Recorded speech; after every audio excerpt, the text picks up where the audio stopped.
In this quarter's webinar, When Agile is a Quality Game Changer, Predictive Forecasting of Defect Profiles, we have guest speaker Michael Mah joining us from QSM Associates.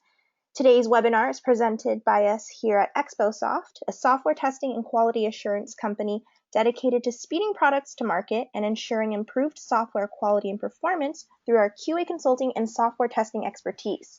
We were founded in 2006 and we're an American company with a global team and offices in San Francisco and Beijing. Today's house rules are as follows. All participants will be in listen-only mode. If you have any questions, we encourage you to use the panel on the right side of your screen or post them to Twitter by tagging us at XBOSoft and using hashtag AgileGameChanger. We'll try to answer all of your questions at the end of the webinar, but if we run out of time, they will be answered on the XBOSoft blog. And as always, we are recording this webinar, so we'll send you the link when we've concluded. I'm Marketing and PR Manager Rachel Geibig, and now I will turn this over to XBOSoft CEO Phil Liu, who will introduce us to Michael Mah. Thanks, Rachel. This webinar is really not about me, so why don't we go on to the next slide here. I'm really glad to have my friend and colleague Michael Mah here today with us to discuss some of the work that he's been doing.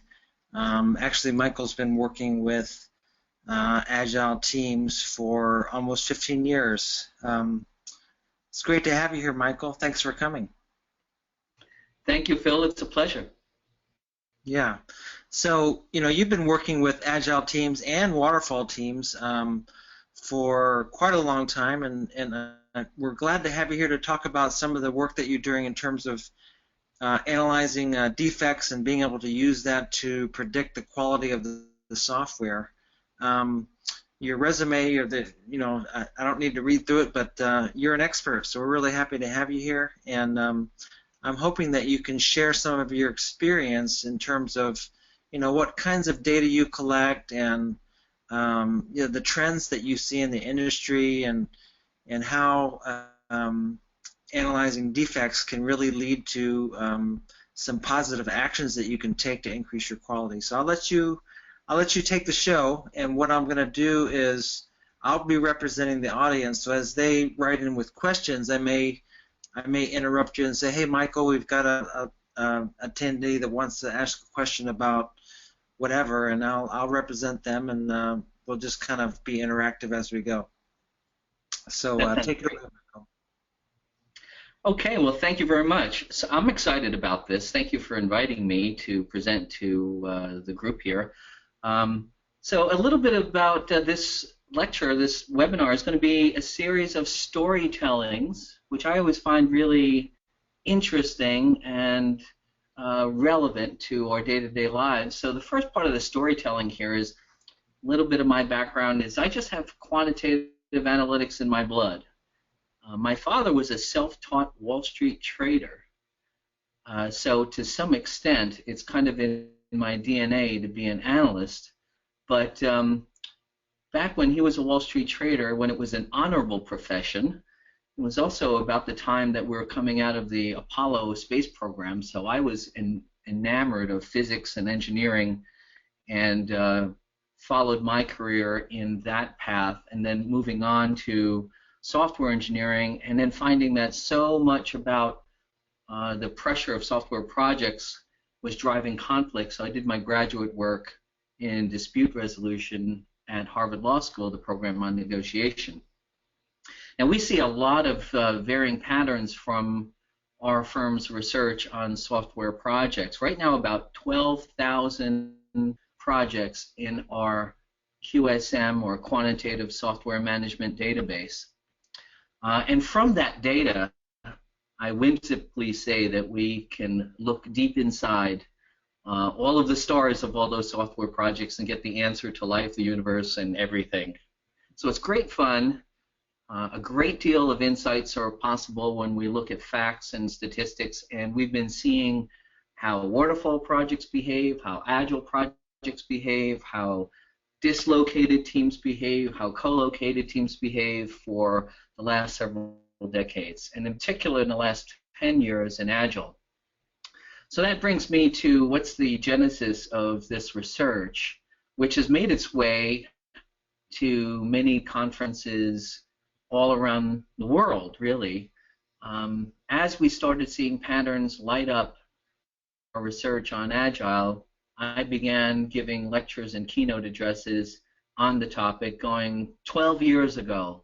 And since then, we've been getting more and more data into our research library that is starting to reveal patterns. And so we're going to be talking about patterns of what we see to the current day around Agile. And the title of the talk, using the phrase game changer, is not something I take lightly, because it really has been turning the software world on its head. We've actually wound up seeing a resurgence in software engineering because of these rather breakthrough techniques that are creating clean code. So now we're going to really be dovetailing into the subject of defect profiles and how do we build clean code, and are we really seeing that in Agile, and how can we learn about our own defect profiles so that we can have a really effective execution of our testing strategy and accelerate our time to market with products that really are at a very high level of quality. So a little bit of history on this is that in my early career, I was the QA and test manager on a program called the Trident II nuclear submarine. Right out of studying physics and electrical engineering, I got sort of enlisted into this very exciting program. I was living in New York at the time, working for a company called Sperry Corporation, and we were the systems integrators for the navigation system, the gyroscopes, the sonars, and all of the mainframe multi-processing, parallel processing computers that literally would fly a vessel that was 2 football fields long under the ocean without windows. And building the code on that was a very exciting project where we did some rather innovative things, and this is in the 1980s. A couple of those things were we worked co-located in one large room. Another thing that we did was we worked in pairs, both requirements analysts and programmers. Does that sound familiar? We also wrote tests before we wrote the code. So does that sound familiar? And from that, we were also using advanced mathematical modeling to do predictive defect forecasting so that we could know 2 things.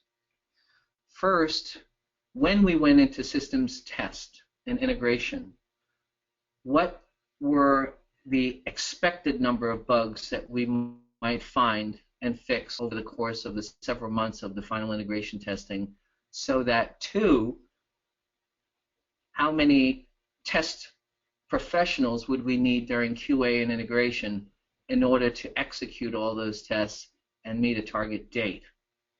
And if we executed those tests successfully and completed the development and were able to go into demonstration and shakedown operations and prove the system was ready to go, would we make our target milestone for completion of the system? So a couple of things came out of that. Now, we didn't know this, but we were doing Agile before Agile was cool.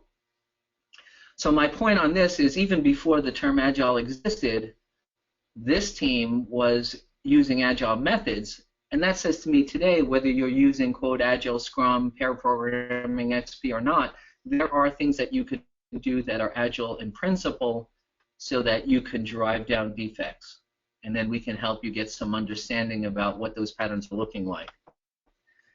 Because frankly, the whole idea about getting the bugs out is really the pinnacle of what we need to do in that last part of the software lifecycle to make our date.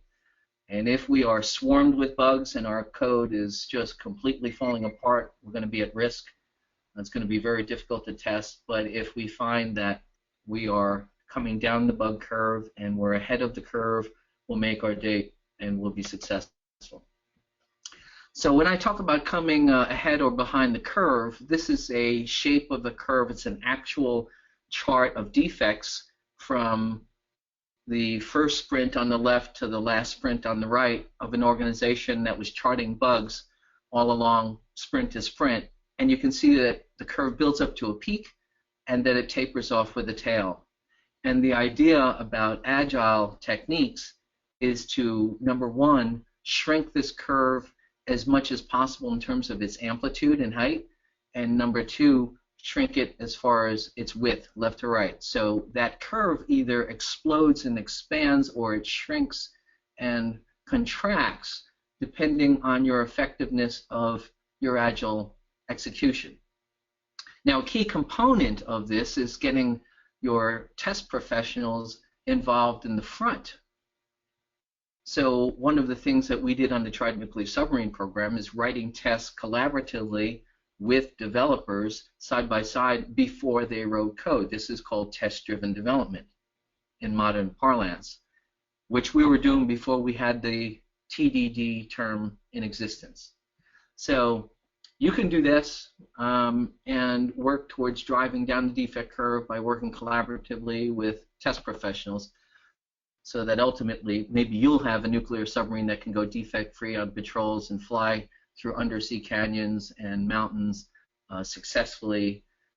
Because if you have a bug on something like what we were working on back then, driving around a ship that had 24 strategically armed nuclear missiles on board, a bug on a vessel like this is not a good thing. Hey, Michael, I have a question that came in. They're asking that Rayleigh curve there, how does that differ with, is that a waterfall project, and how would it differ from Agile projects? Would it? Very good question. Thank you very much. A Rayleigh curve exists on projects regardless. The question is, what's the shape of your Rayleigh curve? So you could have Rayleigh curves that explode and are large on waterfall projects, but you could also have Rayleigh curves that are shrunk in magnitude and shorter in duration. There are a number of factors that drive that Rayleigh curve up or down. I'll go right to a phrase that I think of when I think of the, say some of the best attributes of Agile is we get the smartest people we know. We co-locate them in one place wherever possible. We give them the best tools and the techniques, and we have them work on one thing. So to the extent that you are successful at those attributes, whether it's waterfall or Agile, you have a shrunken or an expanded Rayleigh curve. So let's take the contrary. Let's take, if you have people that are inexperienced, if you split them apart and make it difficult for them to communicate and collaborate, if you have them doing multiple projects at once so that their attention is split all over, and you also hamper them by not giving them the best technology that the organization can give in terms of compilers, debuggers, and test tools, you're going to have a mess. And so the question is, what would our curves look like? And with some of the benchmarking ideas that I'm going to show you in this webinar today, we'll talk about more of that. So speaking of a navigation system, this is like Captain Kirk and Sulu and Chekhov at the helm.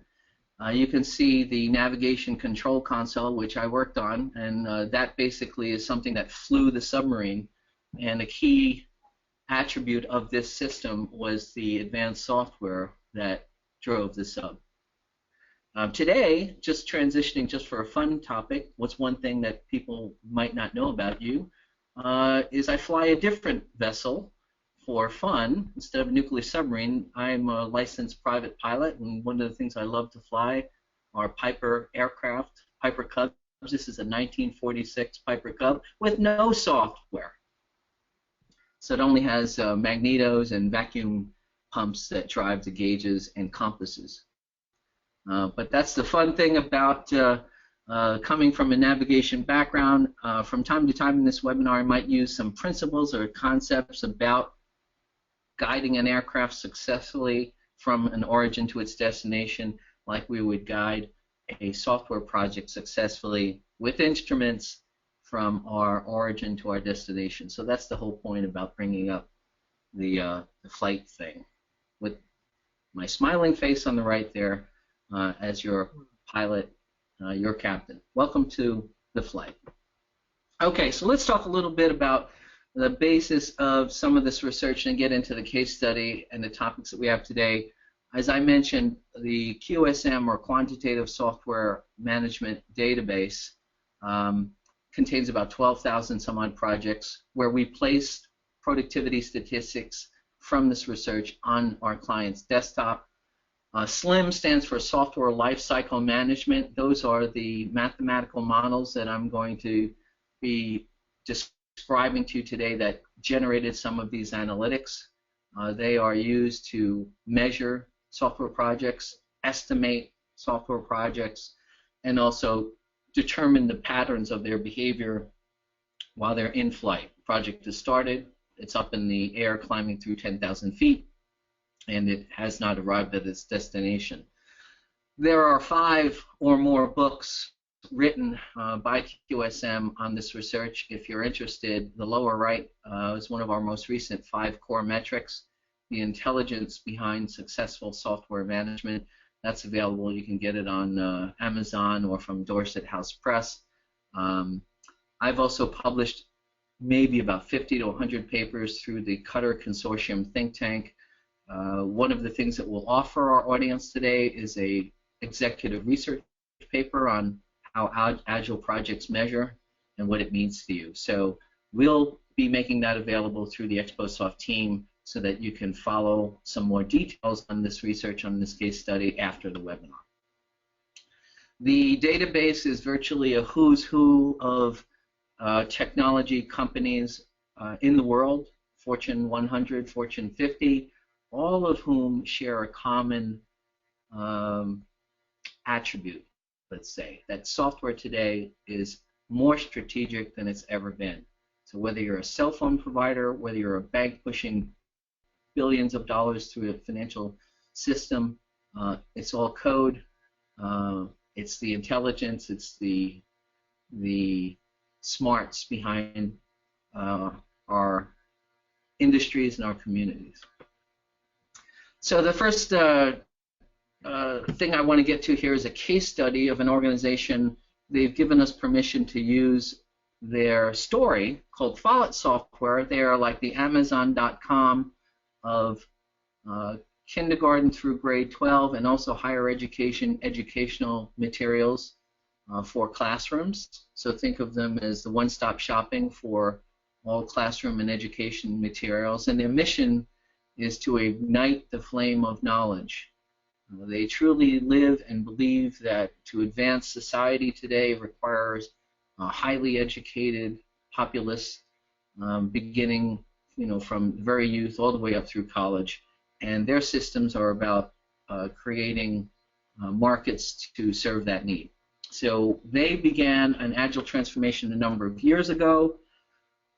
They went specifically, in this case, to pair programmers, co-located, extreme programming, and what they wanted to do was to be able to measure the effectiveness of their Agile transformation. So in the Cutter research paper that I alluded to earlier, you're going to be able to also read more details about Follett's Agile experience, complete with measures, metrics, particularly on defects. So they typically would have pair programmers working with a client proxy to be able to generate and understand user stories. They would have iteration planning meetings. They would go through a 2-week sprint or iteration and then have iteration retrospectives, code walkthroughs, and do that sprint to sprint as they built code. This is a little bit of a picture. On the left is a manager named Brian Smith. This one big room was called the Destiny XP room.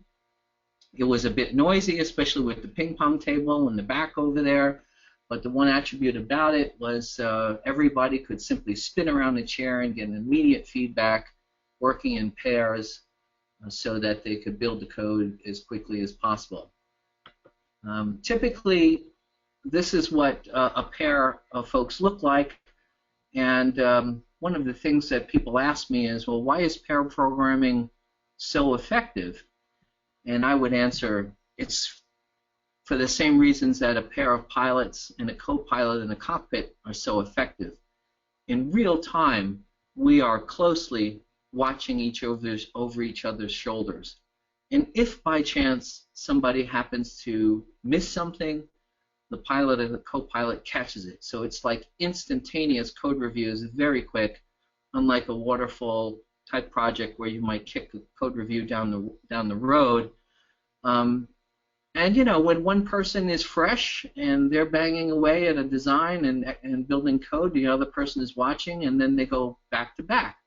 Not unlike if I were flying a plane, I might say to the person in right seat, okay, I'm going to give you the plane, you've got the plane, and then we transfer control and the co-pilot flies, and then I'm monitoring instruments, monitoring radio frequencies, and then we go back and forth, and that's safety. It's all about really doing a job well. And believe it or not, contrary to someone's maybe speculating that why pay two people to do the job of what one person can do, we found in this case, and I'll give the punchline a little early, that this organization was able to build a release at over $1 million cheaper than industry average.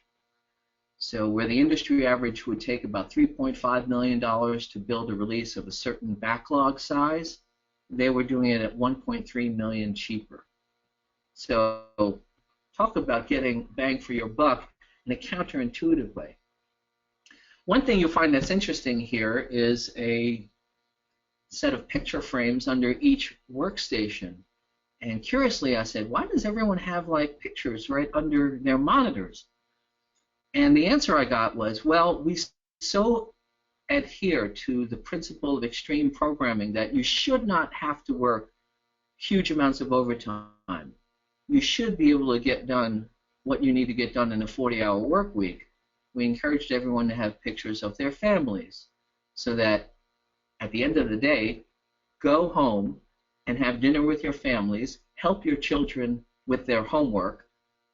If we're going to preach the philosophy of educating our children, we want smart moms and smart dads to be home, not at the office. We want you home doing homework and helping your kids be prepared for the school day the next day. I found that walking the walk as well as talking the talk incredibly remarkable, and that was one of the reasons why everybody said, hey, I'll give this Agile XP a try. You're going to tell us that we don't have to work long overtime hours anymore. This is a sketch of capturing data on defects and duration and headcount. My scribbly handwriting shows the story writing phase in a blue box, 2 people, and as you can see, this goes back over about 12 years. I'm still working with this organization, which now has grown to about $3.6 billion in gross annual revenues from about 1.8 to 2 billion when we first started working with them. So this timeline starts in January of 2004. The story writing phase are 2 people, a project lead and the customer proxy, from mid-December through June. So over the course of 5.5 months, 2 people working over that 5.5 months is 11 person months of effort for the story phase. So we captured time and effort metrics for the story phase, as well as time and effort metrics for the build phase. So with about 20 full-time equivalent people starting in January, that was the first sprint, going through February, going through March, and then kicking up to 26 people starting in April and then going through mid-July, where they were, complete with the release, including regression testing. So the metrics we captured are the elapsed time for, say, the build and test phase, about 6.5 months, the effort for a team of 20 to 26 people, which is 151 person months. You can see that in the upper left, 6 months, 151 person months, where they completed the delivery of a release that had a backlog of, on the lower right, 83 user stories. That came out to about 252 story points because they used the scale of 1 to 7 for the simplest stories being a 1 and the most complex stories being a 7. And if you divide those 2 numbers, you see the average number of story points per story is about 3. right? Um, the defects found during regression testing in June and July were about 200 defects, plus or minus, until they needed to go back and double check, and after eliminating duplicate counts, they found it was actually about 121. So the question we would ask is, if we said, for this amount of code representing 83 user stories and 252 story points, is 121 defects more than the industry average or fewer than the industry average? So how is Agile working from a standpoint of that metric if we were to benchmark it? What would it look like if we compared it to our database? The second question might be, if we finished these 14 iterations in about 6.5 months, is that faster than the industry average for this amount of software, or is it slower? So if you think of the words of Kent Beck, who invented XP, he said a measure of Agile's success would be whether or not we were able to deliver more functionality in a given time with fewer defects. So those are the criteria that we wanted to know if they were successful in this Agile. So Michael, you're saying that these guys are using Agile. This is in 2004, and you also mentioned that they were like a $2 billion company at the time, and I'm wondering, what was the size of their team, and were they using XP and with a lot of little small teams? I mean, that $2 billion company is a lot of people. Well, that's $2 billion in gross revenue, and you can get a lot of gross revenue with a small number of people, or you can get that amount of gross revenue with a lot of people, a lot of overhead. But bringing it back to their team size, typically they were 20, 25, and most 35 folks on an Agile release in terms of headcount, making up engineers, in this case at peak, 18 engineers, 6 testers, a tech writer, 2 project leads, and a customer proxy. That adds up to 26 headcount. And the other question was, is that a larger team than average, or is it a smaller team than average? So what if industry needed 35 people to build this amount of code, and we did it with 26? Yeah. What if instead of 220 person months of effort, we did it in 150? So to make a quick burst the bubble of what the secret was, and I'll get to this slide later, they were able to build software faster than the industry average by 30 to 40% with about half the defects. All right, but here's the key thing about you mentioning that they grew from a $2 billion company to a $3.6 billion company. After we found what they were able to do with their Agile, it became strategic for the CEO and the CIO and the CTO and VP of engineering to decide to keep their development in-house, about whether they should offshore some of their projects to teams in India. What they found was that they were so far outperforming offshore teams that this was their secret weapon. And if you would say our measure of our success is that now we're a $3.6 billion company from our software engineering skills, that's a big deal. So let me go ahead and show you. We dropped this into our data library, and we did it about 3, 4, 5, 6 times for a number of projects, and then we created a chart. And this chart, I'll explain it to you, is a slim trend line where 6 dots are the 6 red projects, smaller releases on the left, 5.0, largest releases on the right, almost 1 million lines of code and successive amounts of stories and story points for the release 6.5 and 8.0 releases. This is an XY graph where we said on the release 5.0 project, it was about 220,000 lines of code for those 83 user stories and 250 story points. And they had about 121 bugs that were found during QA. How does that compare against the black line, which is the QSM Slim database of external companies, their peers, for their project's defect curve? And it turns out that the bugs were half of what industry peers were seeing. So 250 bugs in industry for that size release, but Follett was only seeing 121. And then the pattern just repeated itself on 6.0, 7.5, 7.0, 6.5, 8.0. So we drew a line right through those red dots, and we found that as projects even went further to the right, the defects were even lower and fewer compared to industry average, which explained why they were able to deliver sooner, because they were able to finish testing quicker. So if you captured defect data for your releases in a similar manner and just copied what we did, or if QSM helped you do something similar, we might find defect patterns that would be characteristic of your organization. I like to think that it's heads I win, tails I win, because if I'm finding that I'm successful and my defect rates are low, that gives me corroborating, affirming evidence that what I'm doing is working out.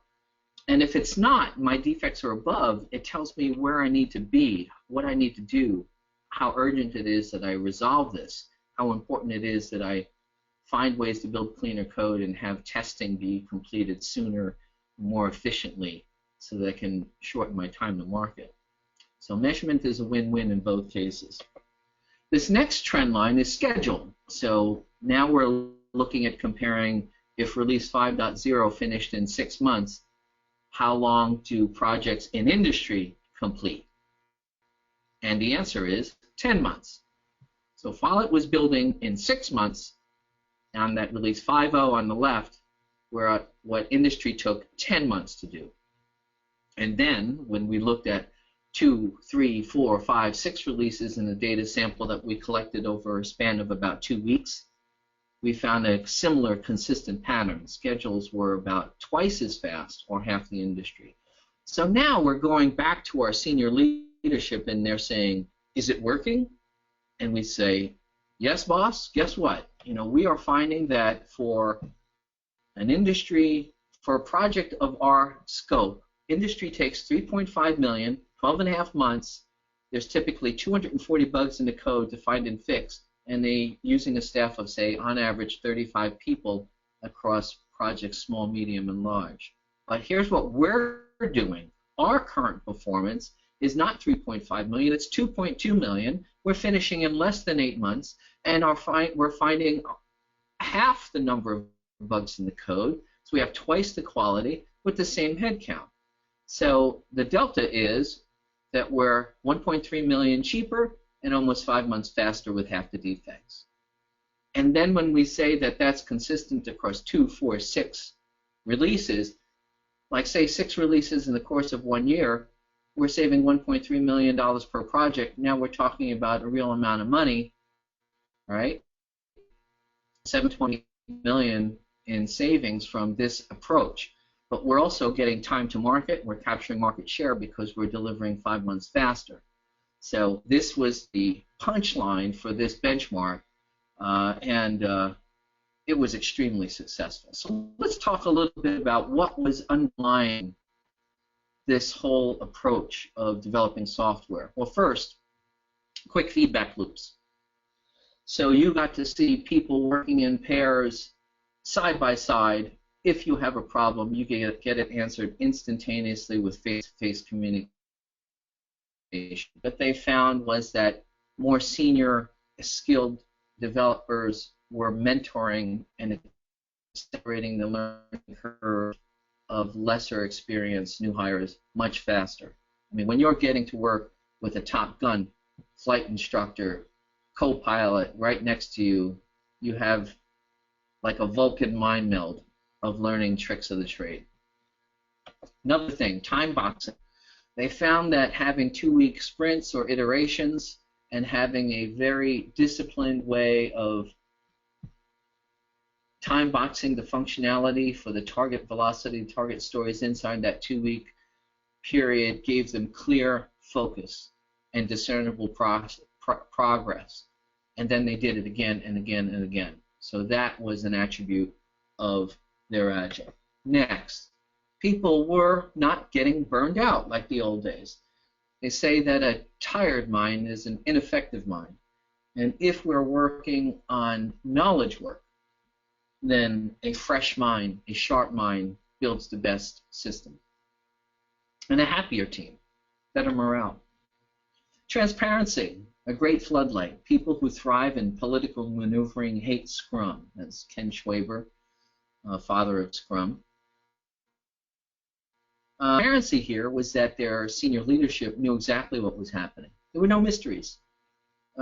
Information about projects were not buried deep inside someone's files, inside someone's drawers. Everything was visible, out on index cards, out on Agile team boards. The metrics were very clear and still remain so to this day, 12 years later, still working with this company. And boy, have I got some stuff to tell you about where they are now. But that's for another webinar. High bandwidth communication. You know, contrary to pushing data and information through a thin wire or through a telephone line or through an email chain, it could be communicated. Best teams have wide open pipes and full wide open communication for the knowledge of this knowledge work to have it flow rapidly amongst people on the team. Domain knowledge moves very quickly among the team. And finally, we avoid waste and costly rework, which happens from miscommunication. So by having test professionals work side by side with developers, by writing tests before code is written, we're cutting it right to the chase and going right to point what the release needs to do in terms of user stories. And we don't waste time and effort on rework. And then when we get to testing and we have all of those test professionals really knowing very well what has to be tested, and they have automated tests, and they have very minimal manual tests, and then they get that test done, and they cycle it back, and they're done even quicker, and they fix bugs fast. That avoids waste and costly rework. So this is a true collaboration between development and test professionals. So think about that when you're thinking about development teams and test professionals at XBOSoft. And finally, I like to quote a rather brilliant scientist, Norbert Wiener, who was one of the fathers of modern-day systems theory, talking about feedback loops and Shannon's information theory, which came out of Wiener's research. Notice that the feedback principle is a feature of the forms of the most simplest plants to the most complex animals, which change their reactions in response to their environment. This is the science of cybernetics, which if you Google that, you'll find Professor Wiener, who was a brilliant genius at 14. I think he enrolled at Tufts University, my alma mater, and then wound up teaching mathematics at MIT. A rather unique, quirky, eccentric individual, but a genius by talking about what feedback principles in cybernetics meant. We are applying Norbert Wiener's feedback cybernetics principles in today's modern software engineering. Okay, let's pause for a minute as we round the bend towards the latter third, maybe last quarter of this webinar, and then we'll open it up to dialogue. This is a contrary case study where we are not working with teams, the most knowledgeable in one co-located place, working on one project with the best tools. This is the opposite. It happens to be a more waterfall style project for a medical information technology company who shall remain nameless. This is a sketch that we put into the SLIM database of their requirements phase, kind of like a waterfall. In the middle of the green there, 60 people, and then a build phase and a test phase by offshore developers that are in another country and very dislocated, working with the development team from a standpoint of coding, and building up to a peak of 95 people. In this case, we have a rather different outcome. We dropped this into the SLIM model. This happened to be the target of the project, so we said, what does the plan imply in terms of 95 people, very aggressive schedule, and this is a replica of their sketch in the model, showing a very large ramp up of people in a more waterfall style. And we plotted their schedule on a trend line of 3 releases. So what I just showed you was their AB release 9.0, but we replicated this 2 more times for 9.5, and that should be 10.0, but the label's a little wrong. And those 3 plans are the plan schedule against their history. So now we have a different kind of chart here. The blue and brown dots are a benchmark pattern of their completed projects for their hospital systems group and physician systems group. The 3 projects in red are their target plans. Now, what do you see? You see first these right side, so they're very large backlogs of stories or requirements, in this case function points and code, but it's very inconsistent with their past history. So one of the things we do with our slim trend lines is we say, if we plot your plans in red against your history in blue and brown, do we see a shoot for the moon inconsistency, or do we see some kind of consistency? Well, they were very aggressive. They were very off the chart. So we were a little bit concerned about how ambitious the eligible as their in-house teams, because they were working with these folks for the first time from the standpoint of the programmers. Very large headcount. We're talking about 90, 95, 100, 200 people. So a very aggressive staffing strategy. Lots of people trying to compress schedule. Now, if you have lots of people trying to compress schedule, do you think bugs would go down or would they go up? So we're trying to get a predictive sense of what might be happening during testing in this case. And if you answer the question, well, if I throw double the head count to try to compress schedule, we tend to see more bugs in the code, not fewer, would be right. So the next chart is a defect chart where we don't have any red dots yet, but we're speculating on where they might land as these projects unfolded. And in this case, you would be right if you said my defects forecast would probably be higher than the average because of past patterns of seeing defects climb when we try to compress schedule by throwing large amounts of developers on a project. Modeling, mathematical modeling, helps us anticipate how high and also anticipate how many testers we might need. So maybe this is the world that this company was going to have to live with, but we also would want to know what we need to do in terms of the number of test professionals.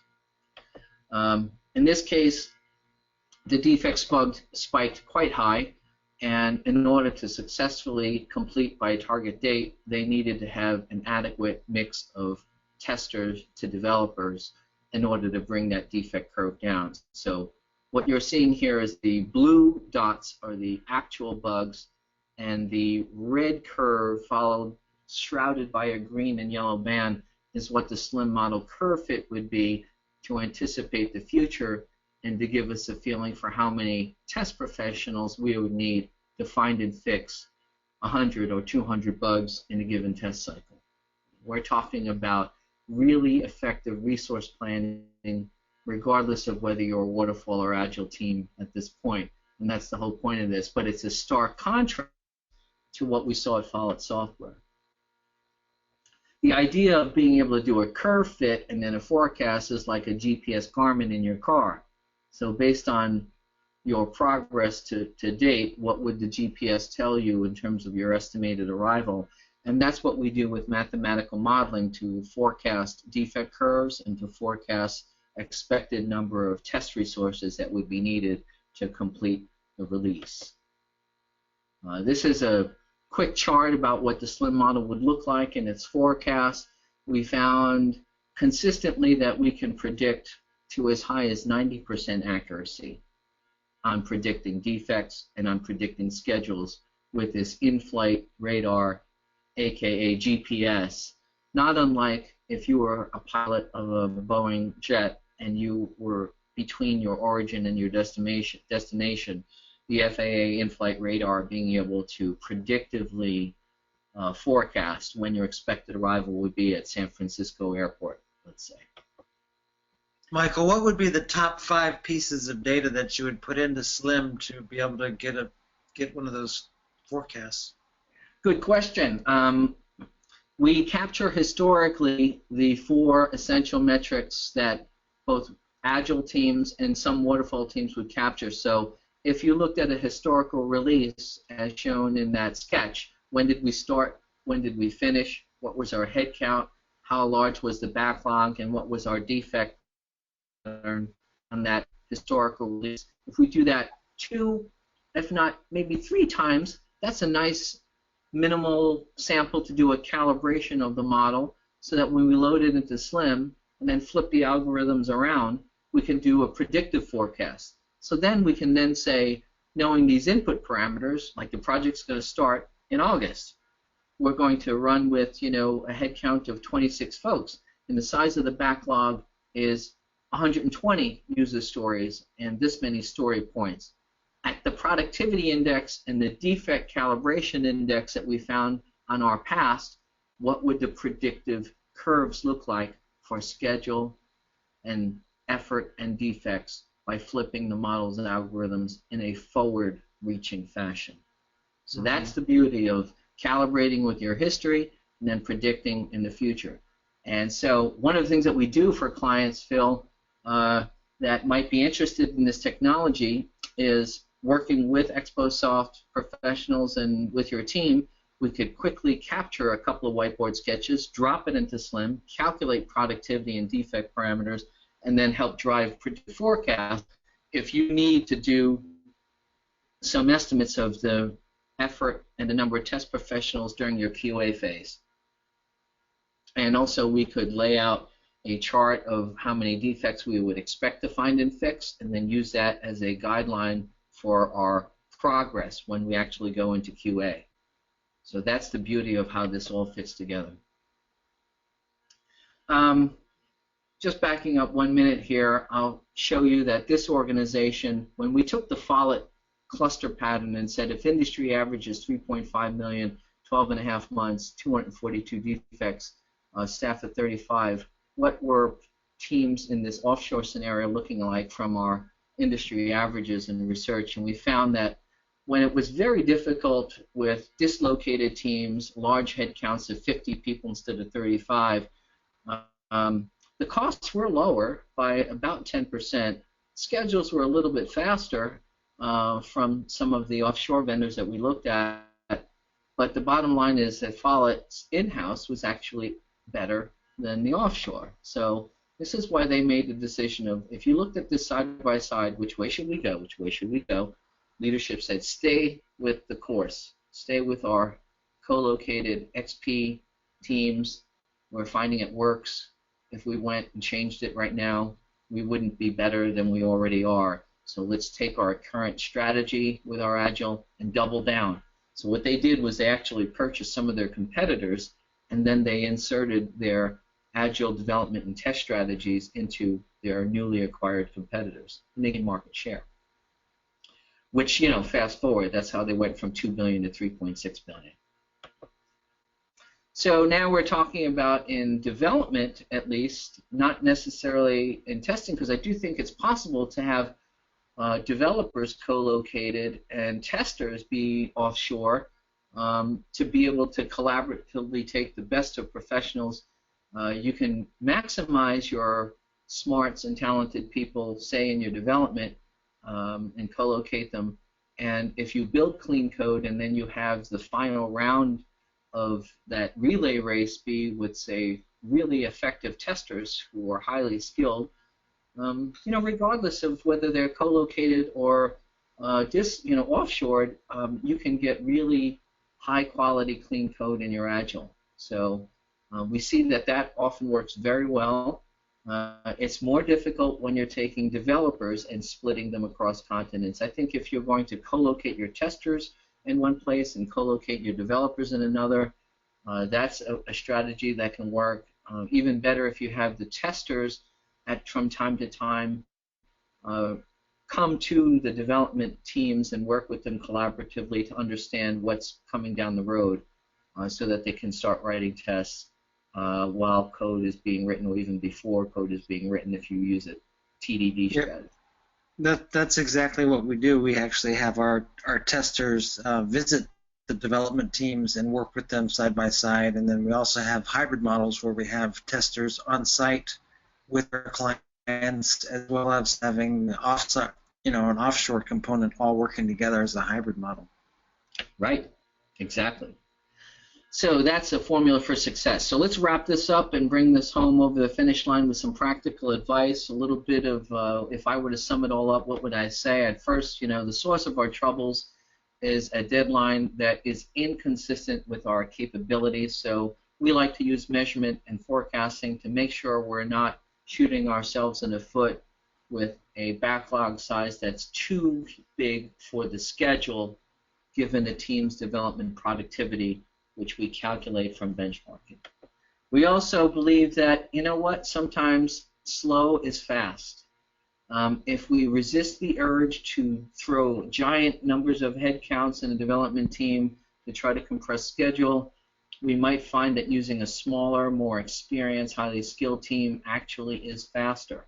So if we take a little bit of time to think about that in our iteration planning meetings and our release planning, we might actually be faster if we think like taking a little bit more time when it really matters. A little less. I think that smaller releases are far better than big Mongolian horde giant releases. And the key thing about this funny little puzzle, it's called this, a 15 puzzle, is you rearrange these tiles to get them in order 1, 2, 3, 4 across the top in alternating white and yellow, white and red rows. What's the key to being able to solve this puzzle? And the answer is we leave an empty space.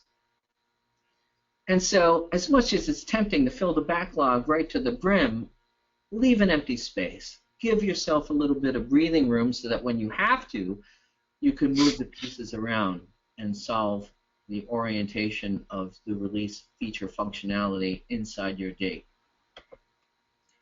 Finally, use the small A teams. So this is an old television series show called the A Team way back. So I could be dating myself.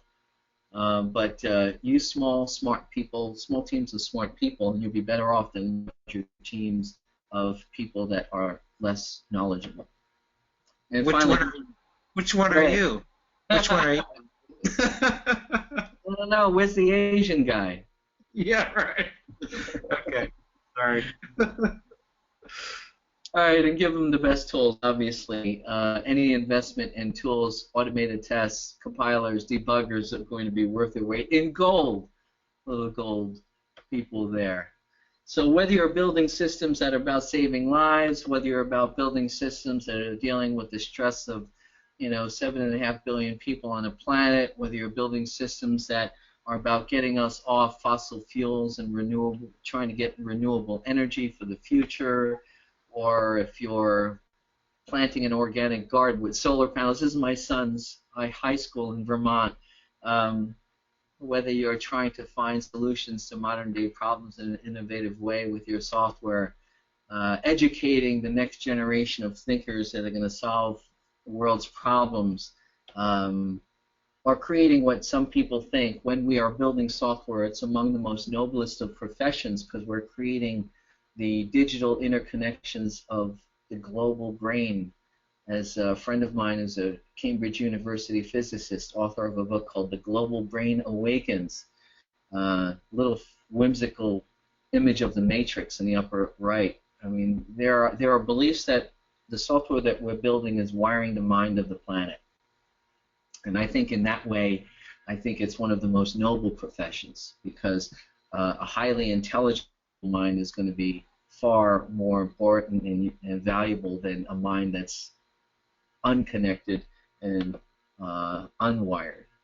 Lastly, we create Agile trends. If you're interested in seeing how your projects compare, we collect Agile data in the QSM research library, plot it up for schedule, effort, staffing, defects. We strip the data off, and now we have trends against which we could plot your projects and answer the question against the Slim Metrics database, where are you? What about you? What would your patterns reveal? What would it look like? And knowing those patterns, would it be really, really useful to have a crystal ball to predict your defect curves and your staffing needs during QA and test?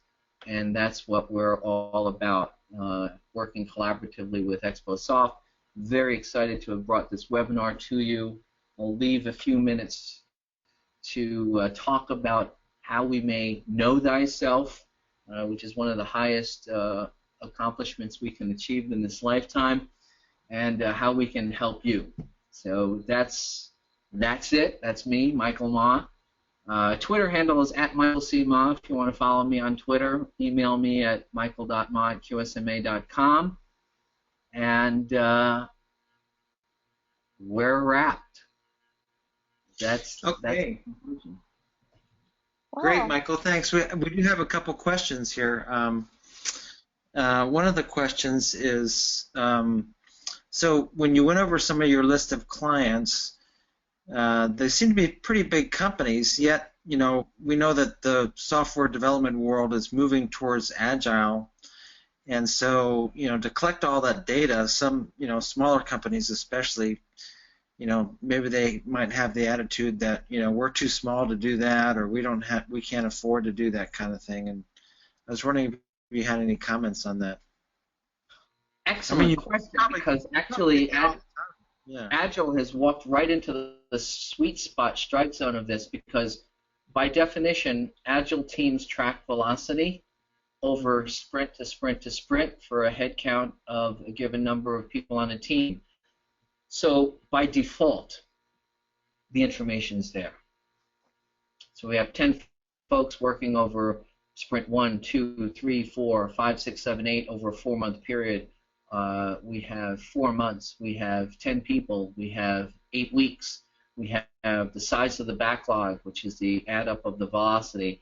And finally, as you're testing, keep track of the bugs in the spreadsheet, and that's it. Mm-hmm. Another question that came in was that, so you have, one of the cool things is that you can predict the amount of defects that you're going to have in a release. So in one sense, you're saying, okay, well, we obviously need to do more testing because we predicted that there would be 96 defects and we've only found 5, right, or something like that. But what about the priority of the defects? Have you guys done any research on that? If there's 96 defects, and how many would be priority versus priority 1 versus priority 2, and Very good question. Yes. So one of the things I say is that when you retrospectively look at your profiles of the number of bugs, so let's say Follett software at 121 and release 5.0, how many were priority 1 or severity 1, 2, 3? So they use a 1, 2, 3 sorting, and so it could be 15 severity 1, 56 moderate severity 2, and 70 trivial cosmetic priority 3. That's very useful demographics.